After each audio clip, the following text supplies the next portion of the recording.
એકવાર ભગવાન શ્રી સ્વામિનારાયણે આંબા શેઠને પૂછ્યું, શેઠ, તમારે દીકરા કેટલા? આંબા શેઠે કહ્યું, મહારાજ 2.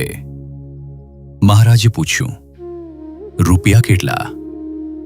આંબા શેઠે કહ્યું, મહારાજ 60,000. કોઈએ કહ્યું, મહારાજ, આંબો શેઠ ખોટું બોલે છે. એમને 4 દીકરા છે અને રૂપિયા 2 લાખ આજુબાજુ છે. મહારાજે કહ્યું, આંબા શેઠ, આ વાત સાચી છે?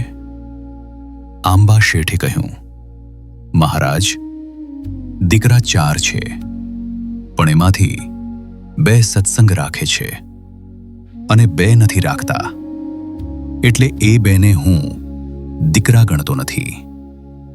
રૂપિયા 2 લાખ છે એ વાત સાચી, પણ એમાંથી 60,000 તમે રાજી થાવ એવા સારા કામમાં વપરાયા છે, માટે એ જ મારી સાચી મૂડી છે. બાકી રૂપિયા હું રૂપિયા ગણતો નથી. આંબા શેઠની સમજણ જોઈને મહારાજ અત્યંત રાજી થયા.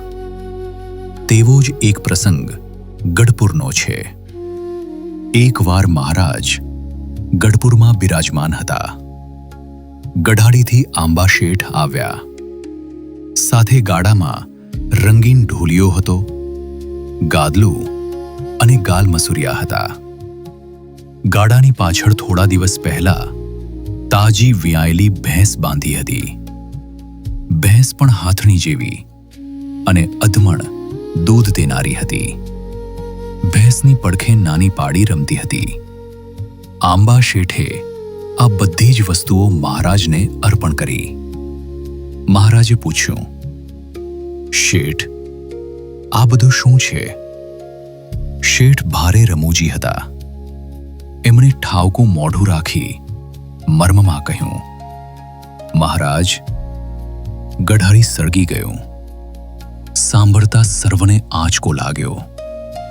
અંતર્યામી મહારાજ જાણતા હતા છતાં પૂછ્યું, શેઠ, ગઢાળી કઈ રીતે સળગી ગયું?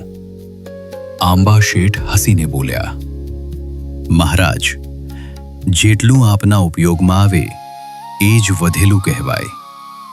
બાકી તો બધું કાળના અગ્નિમાં બળીને ખાખ જ થવાનું છે.